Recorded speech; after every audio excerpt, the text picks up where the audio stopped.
Normally, a cool breeze would be wonderful, but when you're deep under the earth, it isn't something that should exist. It only came ever so often, and it really had them wondering if there was somewhere in the cavern that led to some form of water basin or pool. The wind felt mist like, almost like a wet whisper across their dry skin. Stranger than strange was the fact that it felt almost nourishing, possibly stoked with minerals from the earth. And maybe it was. It did make perfect sense, since the cavern sat directly above Black River and was drenched in limestone. Grant walked a little ahead of the other two, lost in his own musings. He carried a lantern with him, steadying it as the flame inside appeared to hiss, attempting to go out. There was a distant sound ahead of them, and to Grant, it was almost as if he was surrounded in white noise. The hairs on his arms stood up, and he felt it on the back of his neck as well. He turned to Savannah and Tennis, who were a little further in behind him. "Y'all hear that?" He barely whispered it. Of course they heard it. None of them could forget the very first time they had. This time it returned as a low, droning hum. The sensation was seriously different than before. It felt less eager to cause harm and more eager to have patience. Just like prey caught in a spider's web, there was no need for rushing. This alien being, or beings, had all the advantage over them. "I think it enjoys the hunt." His words left them both speechless. Dr. Tennis had been very quiet since the last attack. His voiced thoughts caught them both off guard. Savannah pressed her right hand against the cavern wall, and the other to a bandana pressed tightly to her nose. The putrid smell was back as well. "It's very, very close to us." She motioned to them to back further into the darkness, closer against the cavern wall. It felt to her as if the intense hum was somehow linked to the vast mountain itself, and the wall was warm, almost as if blood was coursing through it internally. "That's not even possible." She barely whispered it, not even meaning to blurt out loud. "What?" Grant leaned towards her. "What was that?" "No, nothing at all. No worries. I had no idea I spoke out loud." She glanced at the bandana she carried and saw the bright scarlet in the lantern light. Her nose still was bleeding from earlier. Not as badly, but still enough to send a shudder of fear through her. This entity had the ability to cause serious harm to their bodies just by using ultrasonic sound. It was odd. It was insane. "This is just bullshit crazy." Savannah mumbled. No one seemed to hear her this time. Grant and Dr. Tennis were preoccupied with the stalactites hanging everywhere ahead of them. The ceiling of this open cavern was like that of the throat of a cathedral, quite beautiful in fact. Centuries of moisture and flowing water had shaped each one of them in a unique, but yet fantasizing way. They all felt as if they were standing on the edge of reality. Nothing seemed real. Every cavern they came across was taking them deeper into the mountain. This time, they had found the water source. Very far below them, ran a dark channel of water. It seemed to go on forever. They all looked at one another, appearing to be thinking the same thing. Where there is water, there is a way out. This is where the map they gave us ends, Dr. Tennis stated it matter of factly. The page he held was grimy and now flimsy, but they could all see he was correct. They were moving into unmarked territory. I can feel the airflow moving from down below. That means there absolutely has to be an outflow. Savannah stood back up, moving away from the edge of the ledge. She had a terrible fear of heights and closed-in spaces. It was something she should have told before. Definitely before going on this venture. Too late now, she thought. Grant pointed out into the darkness, and they all followed his finger, now seeing what he was pointing to. It almost appeared to be a signal, and it moved fast. It was just one blink of light, very easy to overlook. Could there be someone else down here? They all said it in unison. Seconds later, the hum became more rhythmic and reached right into their skulls. The pain it caused was like extreme pressure directly behind the eyes, much worse than a migraine. They could all feel it pushing into them, disorienting them, bringing each one of them to their knees. A skittering of rocks below them let them know something was there and watching. A pebble tinkled against the cavern wall as something shifted above them as well. They could see no visible forms. Still, it moved with intention. Grant pulled Savannah closer to him and attempted offering some form of protection. He could feel the tremors running through her shoulders and down into her arms. We have to create some form of diversion. There is no other way to escape two of them. Dr. Tennis and Savannah both agreed without speaking, nodding in silence. We make it shift left while we move to the right, towards the ledge, there.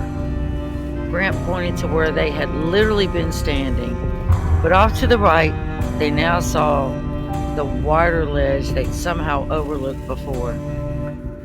Looking at it now, we were wrong.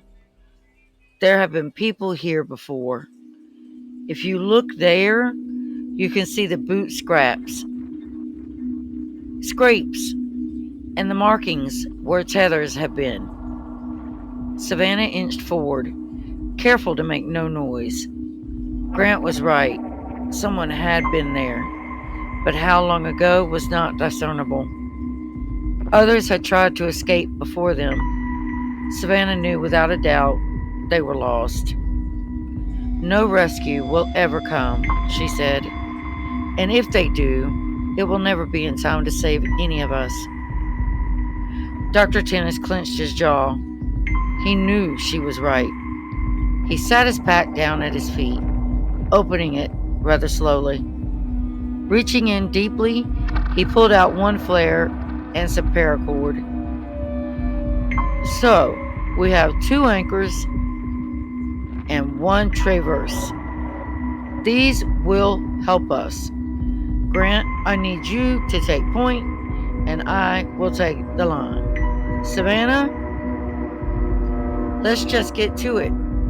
She was ready to get the hell out of there, not continue talking or waiting to be picked off by something. She moved closer to the ledge on the right. As Grant thumbed the strike on the flare, it hesitated before coming to life, the intense red glow illuminating them and everything around them. Grant tossed it into the dark emptiness to the left, while at the same time almost rushing to the right with Dr. Tennis and Savannah. by each of his sides. All of them were so lost in the moment of escape, they failed to realize that the diversion they had attempted to create had not worked. The light was a guide, and the beings followed it. Once on the ledge, they moved quickly, without hesitation. They used their hands against the wall to guide them. It was wet from condensation, but cooler to the touch now. The breeze was also stronger here. Dr. Tennis embedded one of the tethers into a crevice, pulling it to make sure it stuck.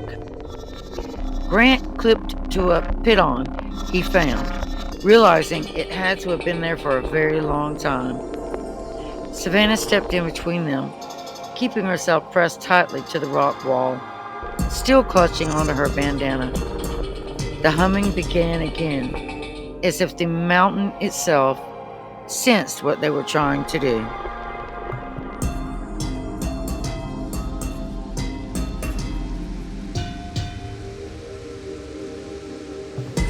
Savannah slipped a little, and Grant reached out just in time, helping her to catch her breath and regain her bearings.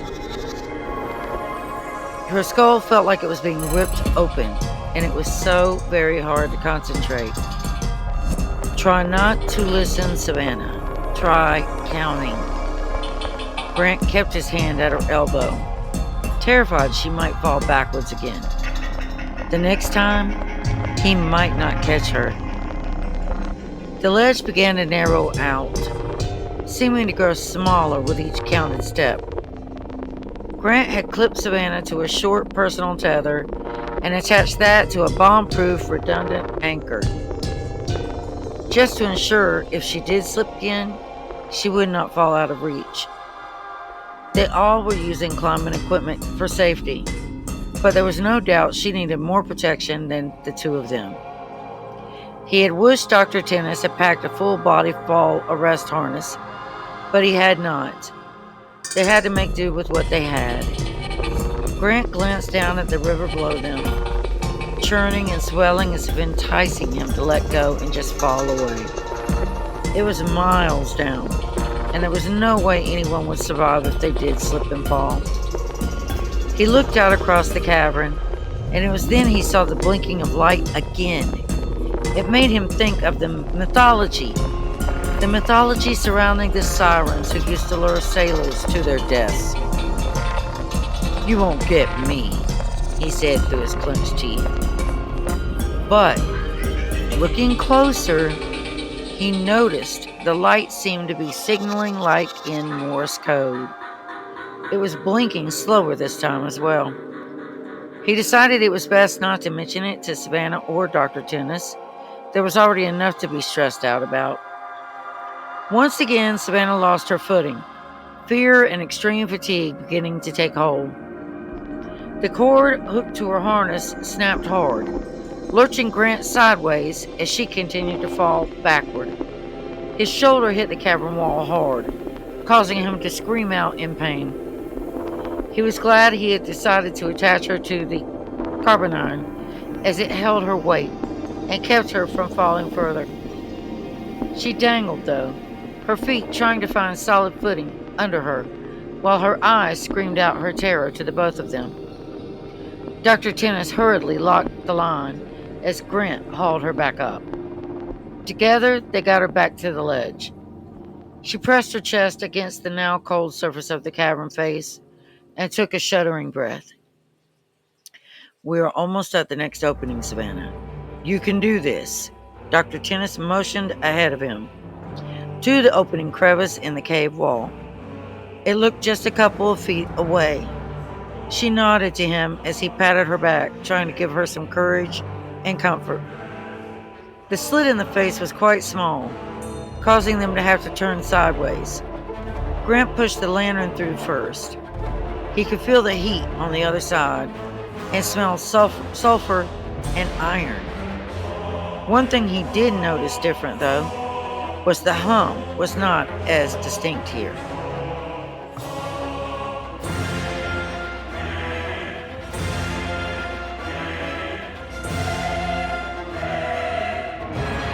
It was far, far quieter. That he was thankful for. Savannah followed in behind him, then Dr. Tennis. They were on solid ground again, the ledge behind them, finally safe from a deathly fall. The chamber they found themselves in now was so different. The ceiling was shorter, and there were tool markings on all sides of the cave walls. These were forming diagrams and strange symbols. They weren't letters or pictures. They looked more like waves or braids carved by century-old hands. Some did appear to be pictographs, but they couldn't decipher them. The hum was so faint now, it caused them very little pain. Dr. Tennis decided it was time to give it something to listen to. He pulled out his tin whistle and blew a very soft note.